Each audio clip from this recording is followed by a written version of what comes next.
आदिवासियों के जंगल को और बिगर जंगल के आदिवासियों को परिभाषित नहीं कर सकते हैं। बिगर जंगल के आदिवासी को और बिगर आदिवासी के जंगल को परिभाषित नहीं किया जा सकता है। करीब 7 लाख करोड़ का इन्वेस्टमेंट है मध्य प्रदेश में अकेला, इसलिए मध्य प्रदेश में कांग्रेस की एक सीट नहीं आई। पूरे नेताओं को खरीद लिया गया है, क्योंकि मध्य प्रदेश का कोई प्रतिनिधि नहीं रहेगा संसद में तुम्हारी बात करने वाला, और मध्य प्रदेश के तमाम आदिवासियों से उनकी जमीन छीन लेंगे। एक पॉलिटिक्स है ये बहुत खतरनाक षड्यंत्र है। एक तरफ फॉरेस्ट बिल जिस पर कोई पार्टी ने बात नहीं करी, किसी ने उसका विरोध नहीं किया, कोई सड़क पे नहीं आया क्योंकि मामला आदिवासियों का था। मणिपुर में नंगी करके लड़कियों को सड़क पे घुमाया गया, उसके बाद सरेआम उसको गोली मारी गई। उसकी दखल जिस तरीके से होनी थी उस पर प्रधानमंत्री भी बात नहीं किया। शर्म की बात तो यह है, राष्ट्रपति हमारी थी वो भी नहीं गई, राज्यपाल आदिवासी थी, राष्ट्रपति आदिवासी थी, दोनों महिला, और आदिवासी महिला को नंगा घुमाया जाता है, उसको सूट कर दिया जाता है। ये जो घटना है ये हमको संकेत दे रही है कि आने वाला समय हमारे लिए क्या होगा, आने वाले समय में हमारे समाज का अस्तित्व क्या होगा। साथियों, सुप्रीम कोर्ट में पिटीशन डालने के लिए पैसा नहीं था मूवमेंट के पास, सुप्रीम कोर्ट में कोई पहचान नहीं थी। मैं सुप्रीम कोर्ट में गया, कुछ साथियों से मिला, उनके माध्यम से सबसे बातचीत हुई। उन लोगों के माध्यम से मैं एक कार्यक्रम में गया, और वो कार्यक्रम एडवोकेट बलराज साहब से ही उन्होंने ही ऑर्गेनाइज किया था, और पूरे वो कार्यक्रम में मेरा वहां पर एक परिचय बलराज साहब से हुआ। उनकी जो सोशल थिंकिंग थी, उनकी जो सोच थी, वो सोच देख के मैं बहुत इंप्रेस हुआ। लोग वकील की वो देखी जाती है, लेकिन मैं उनकी सोशल थिंकिंग को देख के इंप्रेस हुआ, और मैंने बोला कि साहब ये हमारे समाज के भविष्य का सवाल है, हमारे लोगों के भविष्य का सवाल है, ये आपको ये पिटीशन लड़नी पड़ेगी। फिर उन्होंने मुझे समझाया कि नहीं ये बहुत अलग है, इसकी आपको प्रिपरेशन करना पड़ेगा। तो साथियों, रात दिन एक करके उस पिटीशन का प्रिपरेशन किए हम लोगों ने, और वो प्रिपरेशन करके बलराज मलिक साहब को दिए, और पूरी ईमानदारी से साहब ने उसमें लड़ा, और आज उसको स्टे दिलाया। नहीं तो लोकसभा के पहले ही 4 करोड़ आदिवासी विस्थापित हो जाते थे। 6 साल के बच्चे को गोली लगती है, अपना कोई पार्लियामेंट में आदिवासी नेता बात नहीं करता है। 6 साल के बच्चे को गोली लगने का मतलब क्या है? कोई दखल नहीं, मध्य प्रदेश चुपचाप बिल्कुल साइलेंस है, छत्तीसगढ़ साइलेंस है। देश में इतना हंगामा होने के बाद प्रधानमंत्री उस पर बात करने के लिए तैयार नहीं है। किसके भरोसे छोड़ दिया गया है तुमको? क्या सही में इस देश की सरकार आदिवासियों के साथ में है? क्या सही में ये लोग मानते हैं संविधान को?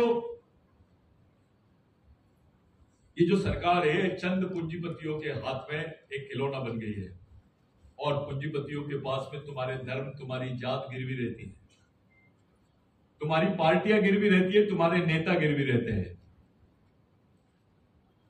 ऐसे समय सबसे ज्यादा अगर इसका फर्क पड़ेगा, सबसे ज्यादा नुकसान अगर किसी का होगा तो गरीबों का, मजदूरों का, और सबसे ज्यादा आदिवासियों का। साथियों, मिशन का हमेशा एक प्रयत्न रहा है कि सच के राह में समाज की तरफ जाने का, समाज के आदमी को सच्चाई बताने का, जबरदस्ती के ढोंग धतूरे नहीं करने का। एक बोगस आदिवासियों के खिलाफ में पिटीशन डाल दिए, उस पर लाखों रुपए का चंदा करते हैं, करोड़ों रुपए का चंदा करते हैं। ये जो पिटीशन है, इसमें अदानी अंबानी का सबसे बड़ा नुकसान है, मोदी का नुकसान है। ये जो जीत लड़ रहे हैं हम, इनके खिलाफ में लड़ रहे हैं। उनके पास वकीलों की ढेर है ऐसी, सुप्रीम कोर्ट के अच्छे अच्छे वकील, अटॉर्नी जनरल जैसे लोगों को वो लोग मैनेज करके तुम्हारे सामने खड़ा करेंगे। अगर आदिवासी ये केस हार गया तो देश के संविधान से तुम्हारे 5वीं अनुसूची के अधिकार खत्म, देश के संविधान से तुम्हारे आदिवासी होने का अस्तित्व खत्म, तुम्हारे वन अधिकार खत्म, जो तुम्हारे परंपरागत वन अधिकार है वो भी खत्म, पैसा खत्म, ग्राम सभा खत्म। ये जो आरक्षण का झुंझुना दिया है आपको, ये तो 100 में से 1 लाख लोग फॉर्म भरेंगे तो 7 लोगों को नौकरी लगेगी। वो भी नौकरी तभी लगेगी जब ये लोग निकालेंगे। आज आरक्षण के भरोसे आप खड़े नहीं हो सकते। 7 पोस्ट के लिए 7 लाख एप्लीकेशन रहती है, रिजर्वेशन कहां है फिर? अब तो ब्राह्मण का लड़का भी बियर बार के सामने झाड़ू मार रहा है। ये स्थिति है देश की, कोई बचा नहीं है। ऐसी परिस्थिति में हम लोगों ने इस पिटीशन को हाथ में लिया है। ये मीटिंग बुलाने का मेन कारण ये था कि अपने कैडर्स को मालूम होना चाहिए कि मूवमेंट क्या कर रहा है,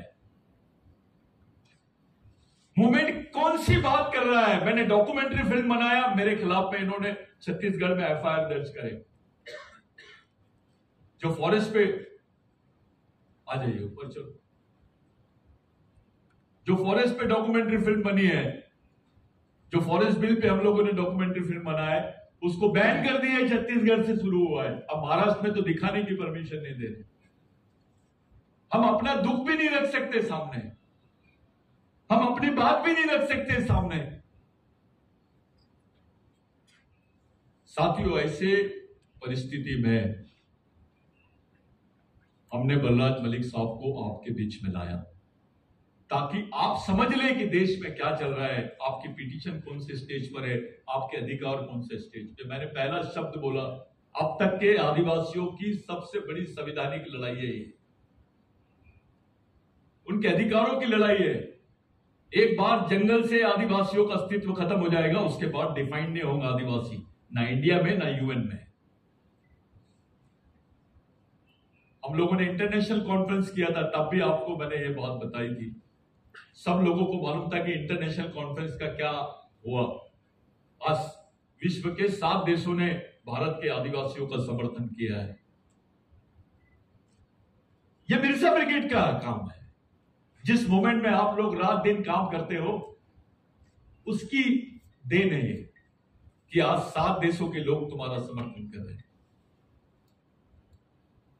उसके साथ साथ नंदाबाई भील का जजमेंट 2010 का 11 का, जिसमें ये स्पष्ट हो गया कि सुप्रीम कोर्ट ने बोल दिया कि आदिवासी देश का प्रथम नागरिक है और उसको प्रथम नागरिक होने का सम्मान मिलना चाहिए, यानी इंडिजिनियस पीपल का रिकग्निशन मिलना चाहिए। ये नंदाबाई भील का जजमेंट जो हुआ, ये बिरसा ब्रिगेड की वजह से हुआ। आप उस संगठन में काम कर रहे हो और ये बहुत बड़ी लड़ाई अभी हमने शुरू की है। साथियों, आपको बहुत कठिनाइयों से जूझना पड़ेगा। यहां ऑफिसर्स लोग भी हैं, संगठन में बहुत सारे ऑफिसर्स हैं, यहां पे मैं उनके नाम लेना नहीं चाहता। एक अलग भूमिका आप लोग निभा रहे हैं समाज के लिए। मैं आप लोगों से हाथ जोड़ के विनती करता हूं कि समाज के आम आदमी को समझाओ। आरक्षण का मसला होता है तो चंद ऑफिसर लोग और पूरे कर्मचारी लोग समाज के भीड़ जमा लेते हैं। ये समाज के 85% लोगों के जिंदगी का सवाल है, उस पर कोई बात नहीं करता। आरक्षण के इश्यू में सब लोग बात करते हैं, लेकिन वो 85% लोग बेचारे जिनके भरोसे तुम जिंदा हो, वो संस्कृति को मानते हैं। वो बेचारे सदियों से वो जंगलों में रह रहे हैं, उन लोगों की लड़ाई का सवाल है, उनके अस्तित्व का सवाल है, उनके जीवन अस्तित्व का सवाल है। आरक्षण पे बोगस आदिवासियों पे मोर्चा निकलता है, ये बोगस आदिवासी है। मेरा पिताजी भी बोगस आदिवासी के खिलाफ में लड़ रहा था, मैं भी लड़ रहा हूं, मेरी आने वाली जनरेशन भी लड़ेगी।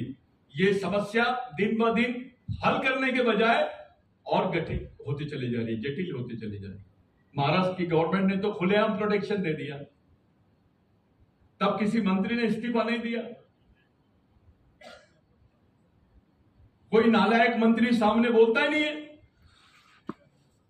बड़ी बड़ी बातें हाकेंगे। समाज के आधे से ज्यादा लड़के अभी आरएसएस में काम कर रहे हैं। चलो आरएसएस में काम कर रहे हैं, वहां क्या कर रहे हो तुम क्यों चुप हो, बात क्यों नहीं करते हो? ये समाज निर्माण करने की प्रक्रिया है साथियों, इसमें थोड़ी भी गलती होगी तो आने वाली पीढ़ी हमको माफ नहीं करेंगे, हमको कोई माफ नहीं करेगा। सब हम पे आरोपी लगाएंगे कि ये लोग गलत तरीके से समाज का प्रतिनिधित्व किए। करीब 1 लाख ग्रेजुएट लड़कों का रिकॉर्ड मूवमेंट ने खड़ा किया। आज भारत के 18 राज्यों में आप लोगों को पहुंचाने का काम, 18 राज्यों के 450 से ज्यादा आदिवासी जनजातियों को जोड़ने का काम मूवमेंट ने किया। ये मैं मुंह से नहीं बोलता हूं, अपने लोग सीरियस नहीं है। कुछ लोगों को ऐसा लगता है मेरे को अध्यक्ष बनाना चाहिए, कुछ लोगों को लगता है मेरे को सचिव बनाना चाहिए। मैं पहले ही बता दिया था आपको, ये पद वद आपके घर में रखो, ब्रेन में क्या है ये बताओ। संगठन की मेन स्थापना आपके ब्रेन में होना चाहिए। आपका तो कोई भी उपयोग कर लेगा, अगर आप छोटी सोच के रहोगे तो आपका कोई भी उपयोग कर लेगा। मिशन में एक कैडर ही उसकी शाखा है, कोई शाखा ब्रांच लगाने की जरूरत नहीं। ब्रांच तो यहां होनी चाहिए आपके विचारों में।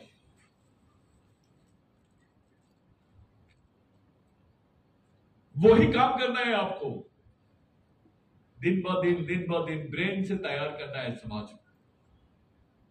मैं जानता हूं आप लोगों को तकलीफ होती है, लेकिन हमको कुर्बानी देनी ही पड़ेगी। आप बोलेंगे मैं मूवमेंट में काम करूंगा, प्रेस के कपड़े भी पहनूंगा, एसी में भी सोऊंगा, पॉसिबल नहीं है, संभव नहीं है। अगर ऐसी कोई अपेक्षा होगी तो मूवमेंट छोड़ दो। ऐसी अपेक्षा रख के अगर आप लोग काम कर रहे होंगे तो मत काम करो, आपका समय मत खराब करो, आपको कुछ नहीं मिलेगा, आखिरी में आप नर्वस हो जाओगे। लेकिन जिस दिन आपको मूवमेंट समझेगा और पल पल में आपको समाधान का एहसास होते रहेगा कि मैं एक लड़ाई लड़ रहा हूं, इस काम को मैंने किया, इस काम को मैंने अंजाम दिया, ये बहुत बड़ी बात होती है। करोड़ों रुपए कमाने के बाद आपको समाधान नहीं मिलता है। लेकिन हम अगर सोचे, ये जितने लोग थे, आपके कौन से रिश्तेदार है? ये टंटाबिल कौन था आपका? बाबूराव शर्मा के कौन था? राघोजी भांगरे कौन था? बिरसा मुंडा कौन था? कोई रिश्तेदार था क्या आपका? ये लोग आपके लिए फांसी के तख्ते पे क्यों चढ़े? क्या रिलेशन था आपके लिए? ये लोगों ने इतनी बड़ी कुर्बानी, आपका बेटा करता है, आपका भाई कर सकता है? ये कुर्बानी कौन कर सकता है? रेंगापुर को आपके लिए फांसी के तख्ते पे चढ़ गया, कौन कर सकता है? ये क्या रिलेशन है इनका? इसके पीछे एक सोच है, उस सोच का ही नाम मिशन है। ये मिशनरी लोग हैं जिनको आप लोगों ने पीछे लगाया है, और इन्हीं के विचारों पे ये मूवमेंट खड़ा है। आप लोग उसी मूवमेंट को बढ़ा सकते हैं जब तक के समाज, वही समाज जिंदा रहता है जिस समाज में उस समाज के लिए जीने मरने वाले लोग तैयार होते हैं, उसके लिए जीने वाले लोग तैयार होते हैं। आपका परिवार है, ठीक है, लेकिन परिवार के साथ साथ आप अपने समाज के बारे में भी सोचो। यहां पूरे मेरी महिलाएं साथी है, यहां सभी लोग ऐसे हैं जो सभी स्टेज पे बैठने लायक लोग हैं। मैं जानता हूं सब लोगों का अपना अपना एक अलग कद है, अपना अपना एक अलग फील्ड है, आपका अपना अपना एक काम है। इसी बात को मैं यहाँ पर रोकता हूं। अपन कैडर में सब डिस्कशन करेंगे, कंटिन्यूस अपन काम करेंगे उस पर। एक चर्चा आज का आप लोगों के पास में ये जो पेपर दिया गया है, ये पेपर को आप लोग जरूर पढ़ लें, ले लें, क्योंकि बलराज मलिक साहब के बाद में हम लोग इस पे काम करेंगे, इस पे बात करेंगे। हम सबसे पहले बलराज मलिक साहब को ही सुनेंगे। हमारे बीच में कॉमरेड बनकर है, कॉमरेड मनोहर थुल है, उन लोग जितने भी लोग हैं, मैं उन लोगों से भी अपन 2-2 मिनट की तकरीर करवाएंगे। लेकिन सबसे पहले मैं आज के जो हमारे उद्घाटक भी है, हमारे चीफ गेस्ट भी है और हमारे साथी भी है, क्योंकि मलिक साहब एक एक्टिविस्ट है। इतनी बड़ी जगह पे होना और खुलेआम जजेस के खिलाफ में, सुप्रीम कोर्ट के जजेस के खिलाफ में बोलने को कलेजा होना, ये हमारे मिशनरी साथी है। उनका जोरदार तालियों से स्वागत करो। और मैं मलिक साहब से विनती करता हूं कि आपके बीच में आएंगे और सब बातें आपके साथ शेयर करेंगे। धन्यवाद।